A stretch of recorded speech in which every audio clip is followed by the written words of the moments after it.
দীর্ঘ ৯ বছর পর প্রকাশ্য কোনো দলীয় কর্মসূচিতে বক্তব্য দিয়েছেন বিএনপির জাতীয় স্থায়ী কমিটির সদস্য সালাউদ্দিন আহমেদ।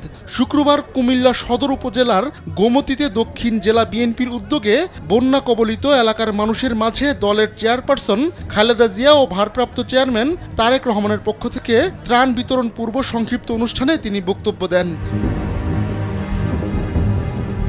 এর আগে এদিন সকালে রাজধানীর গুলশানের বাসা থেকে কুমিল্লার উদ্দেশ্যে রওনা হন সালাউদ্দিন আহমেদ। কুমিল্লায় পৌঁছে দক্ষিণ জেলা বিএনপির আহ্বায়ক হাজী আমিনুর রশিদ ইয়াসিনের সভাপতিত্বে প্রধান অতিথি হিসেবে বক্তব্য দেন সালাউদ্দিন।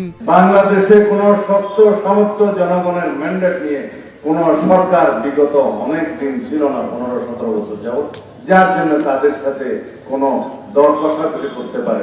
স্যান্ডেলিনা সো রূপচর্চায় আভিজাত্য কথা বলতে পারে। যখন মন চেয়েছে বাংলাদেশের মানুষকে পানি ছেড়ে দিয়ে উপদ্রুত করেছে, আমরা দুঃখ দুর্দশা নিয়ে উপস্থিত হয়েছি। মানুষের জান গিয়েছে, মাল গিয়েছে, ফসল গিয়েছে, ঘর বাড়ি গিয়েছে, শিক্ষা প্রতিষ্ঠান গিয়েছে, রাস্তাঘাট বিনষ্ট হয়েছে। বছরের পর বছর প্রতি বছর আমরা এই দৃশ্য দেখে আসছি, কিন্তু এর একটি অবসান পথ। বিএনপির এই জ্যেষ্ঠ নেতা বানভাসী মানুষের পাশে দাঁড়াতে দলের চেয়ারপারসন খালেদা জিয়া ও ভারপ্রাপ্ত চেয়ারম্যান তারেক রহমানের নির্দেশনা তুলে ধরেন।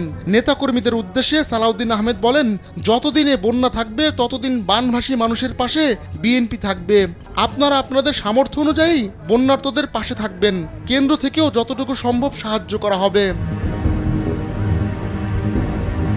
পরে বন্যার্তদের মাঝে ত্রাণ বিতরণ করেন সাবেক মন্ত্রী সালাউদ্দিন আহমেদ। এ সময় আরও উপস্থিত ছিলেন বিএনপি নেতা মোস্তাক মিয়া, অধ্যক্ষ সেলিম ভুঁইয়া সহ কুমিল্লা দক্ষিণ জেলা ও মহানগরের নেতাকর্মীরা।